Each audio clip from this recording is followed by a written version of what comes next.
can we just go back and forth with the mistakes that we've seen people make Yeah. and the practice that they should be doing instead? Because I know I've got some, and I'm sure you do.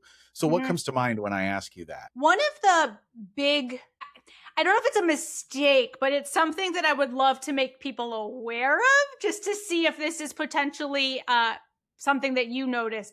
One of them is what I call the productivity parade. And it's when you're doing things that feel productive, but you're actually just doing them for show.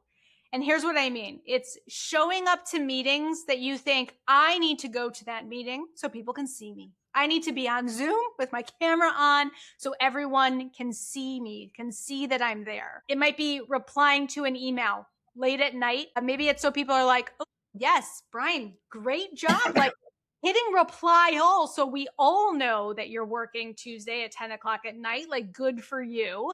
But it's basically this performative productivity.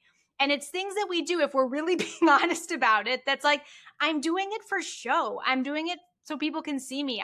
It's not necessarily something that really moves the needle forward. It's not really productive. It is in the busy category, but the only reason I'm doing it is because I have an ego and I want people to see me.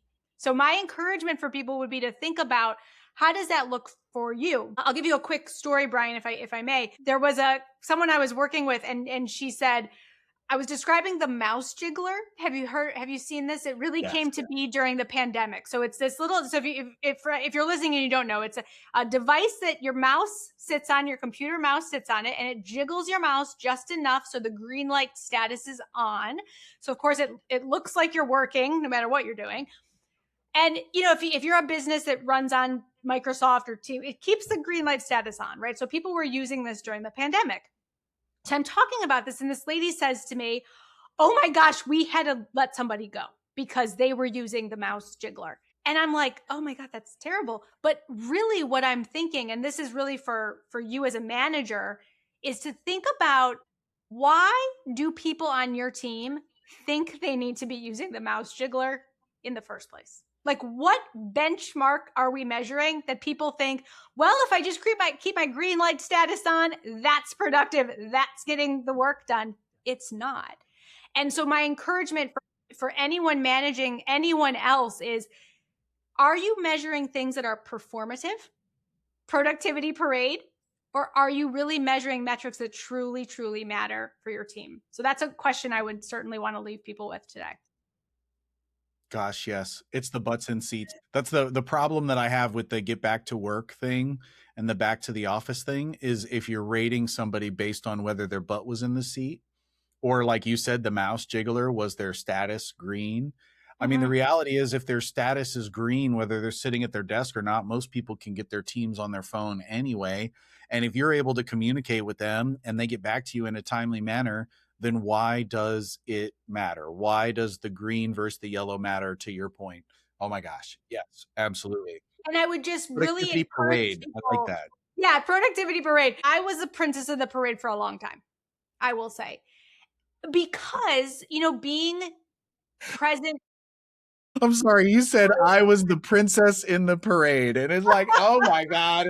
First of all, the alliteration happening here, it just makes me happy. But then the princess in the productivity parade, please make that GIF or that meme. That should be a meme in your presentation at some point. Sarah, please do that. Oh my God, that's funny. It's because we're someone who is like, show up. And when people ask me to do something, I say yes. And if you invite, this back to our conversation from earlier, if you invite me to the meeting, I'm going to be there. And I think that's something that many of us, we inherited over time. And we are like, I'm the one that shows up. I'm the one that does all the things. I'm so amazing and I can do all this stuff at once. But guess what? We can't. And so it's leading us into this. It's one of the really productivity pitfall traps that I see, is that we are stuck in this parade doing things because it essentially looks good, but it's not getting us anywhere. So again, I think as managers, we've got real opportunities here to think about, what metrics are we measuring? Does it matter? Does it matter? And this debate about coming back into the office or not, listen, every business is different. There are businesses and teams that I see that are 100% more effective in person. Like, I've seen it. There are teams that I think they could totally work remotely. They might never need to see each other for months on end, and they'd probably be fine. So I don't see this as this black and white. You know, people ask, and I'm Brian, sure you get this all the time too. Should we be back in the office? Should we not be back in the office? I'm like, it really depends. Like, there's a lot of factors that come into play on this. But I go back to either way, are you measuring metrics that actually matter?